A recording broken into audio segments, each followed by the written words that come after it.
જયંતિ આજે સરદાર વલ્લભભાઈ પટેલની 150મી જન્મ જયંતિની ઉજવણી થઈ રહી છે। તેના જ ભાગરૂપે વડાપ્રધાન નરેન્દ્ર મોદી હાલમાં કેવડિયા ખાતે 2 દિવસના ગુજરાતના પ્રવાસે છે અને આજે ગુજરાત પ્રવાસનો બીજો દિવસ સ્ટેચ્યુ ઓફ યુનિટી ખાતે વડાપ્રધાન નરેન્દ્ર મોદી હાલમાં પહોંચી ચૂક્યા છે। સરદાર વલ્લભભાઈ પટેલની જે સૌથી ઊંચી પ્રતિમા જે સ્ટેચ્યુ ઓફ યુનિટી એટલે કે એકતાની એક પ્રતિમા તરીકે ઓળખાય છે ત્યાં હાલમાં પહોંચ્યા છે અને થોડીક જ વારમાં તેઓ પુષ્પાંજલિ અર્પણ કરશે। તેમણે ચરણ સ્પર્શ કરીને સરદાર પટેલને શ્રદ્ધાંજલિ અર્પણ કરી અને ખાસ તેમનું સ્મરણ કર્યું હતું। વડાપ્રધાન નરેન્દ્ર મોદી ગઈકાલથી જ કેવડિયા ખાતે પહોંચ્યા છે। ગઈકાલે તેમણે બસોનું લોકાર્પણ કરવાની સાથે જ જે મ્યુઝિયમ બનવાનું છે રજવાડાઓનું તે મ્યુઝિયમનું ખાતમુહૂર્ત કર્યું હતું અને આજે વહેલી સવારે તેઓ હાલમાં પહોંચી ચૂક્યા છે સ્ટેચ્યુ ઓફ યુનિટી ખાતે અને તેમણે પુષ્પાંજલિ અર્પણ કરીને સરદાર પટેલને યાદ કર્યા। તેમના જે ગુણો છે, તેમના ઉદ્દેશો છે, તેમણે કરેલા કાર્યો છે, તેમણે દેશની આઝાદી અને દેશના વિકાસ માટે જે કાર્યો કર્યા છે, તમામ સમાજોને એક સાથે રહેવા અખંડિતતાના જે કાર્યો કર્યા છે તેને યાદ પણ કર્યા હતા અને આજે સરદાર પટેલે પુષ્પાંજલિ અર્પણ કરી અને તેમનું સન્માન કર્યું। વડાપ્રધાન નરેન્દ્ર મોદી જે છે તે કેવડિયા ખાતે પહોંચ્યા છે અને નમન કરીને સરદાર પટેલને આજે યાદ કરી રહ્યા છે। જે શૌર્યની ગાથા તેમણે ગાઈ છે, જે હિંમત તેમણે બતાવી છે, જે ધૈર્ય તેમણે રાખ્યું છે અને દેશની આઝાદીમાં જે તમામ લડવૈયાઓમાં જે સરદાર પટેલ પણ હતા અને તેમણે જે અખંડ ભારતનું સ્વપ્ન જોયું હતું તે તેમણે પૂર્ણ કર્યું હતું અને એ જ અખંડ ભારતના વડાપ્રધાન નરેન્દ્ર મોદી હાલમાં ત્યાં કેવડિયા ખાતે પહોંચ્યા અને તેમણે સરદાર પટેલને પુષ્પાંજલિ અર્પણ કરી અને તેમને સન્માન આપ્યું, તેમણે શ્રદ્ધાંજલિ અર્પણ કરી, તેમણે કરેલા કાર્યો યાદ કર્યા અને થોડીક જ વારમાં એકતા પરેડનું પણ ત્યાં આયોજન કરવામાં આવ્યું છે। આજે 12 વાગ્યા સુધીના તમામ કાર્યક્રમો છે તે સ્ટેચ્યુ ઓફ યુનિટી ખાતે જેમાં દેશભરના કલાકારોએ પણ ભાગ લીધો છે। પહેલી વખત એવું જોવા મળશે પરેડમાં કે સશસ્ત્ર સૈન્ય પણ જોવા મળશે અને તેની પણ પરેડ યોજાશે। આપ અત્યારે સીધા દ્રશ્યો જોઈ રહ્યા છો સ્ટેચ્યુ ઓફ યુનિટીના અને સ્ટેચ્યુ ઓફ યુનિટી એટલે કે એકતાની આ પ્રતિમા પણ હેલિકોપ્ટરની મદદથી પણ પુષ્પ અર્પણ કરવામાં આવ્યા। વડાપ્રધાન નરેન્દ્ર મોદી પહોંચ્યા અને તેમણે વિશ્વની સૌથી ઊંચી પ્રતિમા જે સ્ટેચ્યુ ઓફ યુનિટી કહેવામાં આવે છે ત્યાં જઈને સરદાર પટેલના ચરણ સ્પર્શ કર્યા, તેમને યાદ કર્યા, તેમને સલામી આપી, તેમના કાર્યોને યાદ કર્યા। એક શૌર્યની ઝાંખી પણ અહીંયા જોવા મળી રહી છે કારણ કે સરદાર પટેલની પ્રતિમા બનાવવાનું અને સરદાર સરોવર ડેમ બનાવવાનું જે સ્વપ્ન વડાપ્રધાન નરેન્દ્ર મોદી જ્યારે તેઓ ગુજરાતના મુખ્યમંત્રી હતા તે જોયું હતું,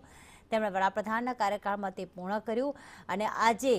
વિશ્વને સૌથી ઊંચી પ્રતિમાના ભાગરૂપે સરદાર પટેલની આ પ્રતિમા જ્યાં માત્ર ભારત દેશથી જ નહીં દેશ વિદેશથી પણ લોકો તે જોવા માટે આવતા હોય છે અને સરદાર પટેલની આ પ્રતિમાને પુષ્પાંજલિ અર્પણ કરીને અને તેમનું સ્મરણ કર્યું હતું અને ખાસ તેમને નમન કર્યા, વંદન પણ કર્યા। સાથે જ જળ અર્પણ કરીને પણ ખાસ આજે તેમને યાદ કરવામાં આવ્યા છે। આજે ખાસ એકતા પરેડનું તો આયોજન કરવામાં આવ્યું છે પરંતુ ન માત્ર કેવડિયા ખાતે પરંતુ સમગ્ર દેશમાં આજે સરદાર વલ્લભભાઈ પટેલની જન્મજયંતિની ઉજવણી કરવાના ભાગરૂપે રન ફોર યુનિટીનું પણ આયોજન કરવામાં આવ્યું છે। એકમાત્ર કહેવાય કે એક કોઈ દોડ નથી પરંતુ એકતાની દોડ છે। સમગ્ર ભારતમાં આપણે જોઈએ છીએ કે ભારત દેશ એ લોકશાહી દેશ છે અને જ્યાં સર્વ જ્ઞાતિના લોકો, અલગ અલગ ધર્મના લોકો જે સંપીને રહે છે એ સ્વપ્ન જે છે એ સરદાર વલ્લભભાઈ પટેલે જોયું હતું, જે હિંમત બતાવી હતી, તમામ રજવાડાઓને એક કર્યા હતા અને એક સંદેશ આપ્યો હતો કે એકતા જ એ ભારત દેશની તાકાત છે। જો એકતા હશે તો વિદેશની જે તમામ નીતિઓ છે ભારત પર કોઈ થોપી નહીં શકે, ભારતને કોઈ ગુલામ નહીં બનાવી શકે અને એ જ અખંડિતતા અને એકતાના કારણે આજે ભારત દેશ જે છે આજે જે સ્વતંત્રતા તો થઈ ચૂક્યો છે પરંતુ આજે ક્યાંક દુનિયાના અન્ય દેશો સાથે કદમથી કદમ મિલાવીને આગળ વધી રહ્યો છે। દુનિયાના અન્ય દેશો એવા છે કે જેની સાથે વેપાર કરી રહ્યો છે અને આજે આ ભારત દેશની એકતા જ છે કે જે તેને અખંડ રાખે છે, જે તેને એક રાખે છે, જે તેને શક્તિશાળી રાખે છે। તમામ લોકો એક થઈને જ ભારત દેશના વિકાસનું સ્વપ્ન જોઈ રહ્યા છે અને એવા જ સ્વપ્ન બતાવનાર એવા સરદાર વલ્લભભાઈ પટેલ કે જેમણે ખરેખર એકતા અને અખંડિતતાનો સંદેશ આપ્યો હતો અને આજે પણ લોકો તેમને યાદ કરે છે। આજે પણ લોકો જ્યારે તેમની જન્મ જયંતિ છે 150મી જન્મ જયંતિ ત્યારે અવિસ્મરણીય છે તેમના કાર્યો અને ખાસ આજે વડાપ્રધાન નરેન્દ્ર મોદી આ એક કહેવાય ને કે આપ જોઈ રહ્યા છો કે જ્યાં સરદાર પટેલની આ જે પ્રતિમા છે સૌથી ઊંચી પ્રતિમા અખંડ ભારતના પ્રણેતા કહેવામાં આવે છે એ પ્રતિમા પર પુષ્પાંજલિ અર્પણ કરી એક ચરણમાં તેમણે અર્ઘ્ય આપ્યું અને જળ આપ્યું અને ખાસ તેમણે ચરણ સ્પર્શ કરીને એ જ પ્રાર્થના કરી કે જે રીતે ભારત દેશ અત્યાર સુધી એકતા અને અખંડ રહ્યું છે તે રીતે જ ભારત દેશ આ રીતે જ એક રહે, તમામ લોકો સંપીને રહે અને અખંડ ભારતનું જે તેમણે સ્વપ્ન જોયું હતું આજે પણ એ સ્વપ્ન યથાવત છે એ જ પ્રાર્થના કરવામાં આવી અને ખાસ દેશને સંબોધન તો કરશે વડાપ્રધાન નરેન્દ્ર મોદી પરંતુ એ સમયે આપ જુઓ કે એ ત્યાંનો આખો જે સરદાર પટેલની પ્રતિમા એ રીતે બનાવવામાં આવી છે કે તેમના હૃદયથી સરદાર જે આખો સરદાર સરોવર ડેમ છે તે નજારો જોવા મળતો હોય છે। ત્યાં વડાપ્રધાન નરેન્દ્ર મોદી બિલકુલ મૌન રહ્યા, જાણે કે એ તમામ કાર્યોને તેઓ યાદ કરતા હોય, સરદાર પટેલને તેઓ યાદ કરતા હોય તેવી ઝાંખી જોવા મળી હતી કારણ કે એમના જેવું ધૈર્યવાન, એમના જેવું હિંમતવાન કોઈ ન હતું અને આજે સરદાર પટેલની જ્યારે જન્મ જયંતિ છે ત્યારે જ્યાં તેમની પ્રતિમા છે ત્યાં વડાપ્રધાન નરેન્દ્ર મોદી પહોંચ્યા છે અને ખાસ તેમની જે યાદો છે તે વાગોળી હતી, તેમના સંસ્મરણો જે છે વાગોળ્યા હતા અને તેમણે જે ભારત દેશને સ્વતંત્ર કરવામાં અને એક કરવામાં જે કાર્યો કર્યા હતા, જે મહત્વપૂર્ણ યોગદાન આપ્યું હતું તેમને પણ યાદ કર્યા હતા અને હાલમાં વડાપ્રધાન નરેન્દ્ર મોદી જે છે તે ત્યાં પહોંચ્યા છે કેવડિયા ખાતે અને પુષ્પાંજલિ અર્પણ કરી, શ્રદ્ધાંજલિ આપી, તમામ સંસ્મરણો વાગોળ્યા હતા। થોડીક જ વારમાં જે કાર્યક્રમ સ્થળ છે કેવડિયા ખાતે જે સ્ટેજ બનાવવામાં આવ્યું છે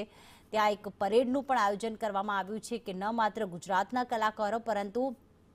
દેશના અલગ અલગ, કારણ કે એ વખતે જ્યારે ભારત દેશ સ્વતંત્ર ન હતો ત્યારે અલગ અલગ રાજ્યોને જોડનાર હતા, રાજ્યો વચ્ચે ક્યાંક લોકો વચ્ચે જે છે એમને એક કરવામાં તેમણે ખૂબ મહત્વપૂર્ણ યોગદાન આપ્યું છે। તો ખાસ આજે એકતા દિવસની જ્યારે ઉજવણી થઈ રહી છે ત્યારે તમામ લોકો એક થઈને અને કહેવાય ને કે ભારત દેશની એ જ ખૂબી છે કે ગુજરાતની અલગ કલાકારો હોય છે, ગુજરાતની અલગ ઝાંખીઓ હોય છે, ગુજરાતના અલગ નૃત્ય હોય છે, ગુજરાતનું અલગ સંગીત હોય છે, દરેક રાજ્યની એક એક ખૂબી હોય છે ને ખૂબી છુપાયેલી હોય છે તેની કલામાં, તેના સંગીતમાં, તેના નૃત્યમાં અને એકતા દિવસની ઉજવણીમાં ખાસ આ મહત્વપૂર્ણ ઝાંખી એ જ હોય છે કે બધા જ રાજ્યોના કલાકારો એક મંચ ઉપર આવીને અને સરદાર વલ્લભભાઈ પટેલને શ્રદ્ધાંજલિ આપતા હોય છે, પોતાની કલા રજૂ કરતા હોય છે અને એના જ ભાગરૂપે એકતા પરેડનું પણ આયોજન કરવામાં આવ્યું છે। છેલ્લા ઘણા દિવસોથી આ એકતા પરેડનું રિહર્સલ પણ કરવામાં આવતું હતું અને આજે પ્રથમ વખત એવું છે એકતા પરેડમાં કે જ્યાં સશસ્ત્ર સૈન્ય પણ ભાગ લેવા જઈ રહ્યું છે એટલે કે એની પણ ક્યાંક ઝાંખી જોવા મળશે, અલગ અલગ કરતબો પણ જોવા મળશે કલાકારો દ્વારા, મોટરસાઇકલ ડોગ શો જોવા મળશે, ફ્લાય પાસ્ટ પણ જોવા મળશે એટલે કે આ વખતની એકતા પરેડની ખાસિયત અલગ અલગ છે અને આ વખતે એટલા માટે ખાસ છે કારણ કે સરદાર વલ્લભભાઈ પટેલની આ વખતે 150મી એટલે કે 150મી જયંતિની ઉજવણી સમગ્ર દેશમાં કરવામાં આવી રહી છે અને થોડીક જ વારમાં ખાસ આ એકતા પરેડનું જે આયોજન કરવામાં આવ્યું છે તેની શરૂઆત થશે અને ત્યારબાદ વડાપ્રધાન નરેન્દ્ર મોદી દેશને સંબોધિત પણ કરશે। આપણે જાણીએ છીએ કે જ્યારે કેવડિયા ખાતે એક સ્વપ્ન જોવામાં આવ્યું હતું ત્યારે આ સ્વપ્ન કદાચ અશક્ય લાગતું હતું કે વિશ્વની સૌથી ઊંચી પ્રતિમા એ પણ ગુજરાતમાં બનશે અને એ રીતે બનાવવામાં આવશે કે જે ગુજરાતનું સ્વપ્ન છે, જે જીવાદોરી સમાન ગણાય છે, જે રેવા છે, જે નર્મદા છે ત્યાં સરદાર સરોવર ડેમ બનવાની સાથે જ એની સામે એક એવી પ્રતિમા ઊભી કરવી અને પ્રતિમા વિશ્વની સૌથી ઊંચી પ્રતિમા હોવી એ કદાચ સ્વપ્ન અશક્ય લાગતું હતું પરંતુ એ શક્ય બની શક્યું છે ગુજરાતના લોકોના સાથ સહકાર અને સાથે સાથે વડાપ્રધાન નરેન્દ્ર મોદીના એક ધીરજથી, તેમના સ્વપ્નથી, તેમના જ પ્રયાસોથી અને આજે દેશમાં જ નહીં વિદેશથી પણ લોકો સ્ટેચ્યુ ઓફ યુનિટીની મુલાકાતે આવે છે અને ખાસ તમામ લોકો ખૂબ અને તમામ ઉંમરના લોકો જે છે એ ત્યાં મજા કરી શકે, મનોરંજન મેળવી શકે, ન માત્ર સરદાર વલ્લભભાઈ પટેલની એક પ્રતિમા આકર્ષણ રહે પણ ત્યાં અલગ અલગ મ્યુઝિયમ અને અલગ અલગ એવી આકર્ષક વસ્તુઓ બનાવવામાં આવી છે કે ત્યાં લોકો જતા હોય છે ત્યારે લોકો ખરેખર અચંબિત થઈ જતા હોય છે અને આ વખતે પણ જે એક ઈ બસોની લીલી ઝંડી આપી ગઈકાલે સાંજે જેના કારણે લોકો ત્યાં પહોંચીને અને ઈ બસ દ્વારા સમગ્ર કેવડિયા કોલોનીની મુલાકાત લઈ શકે।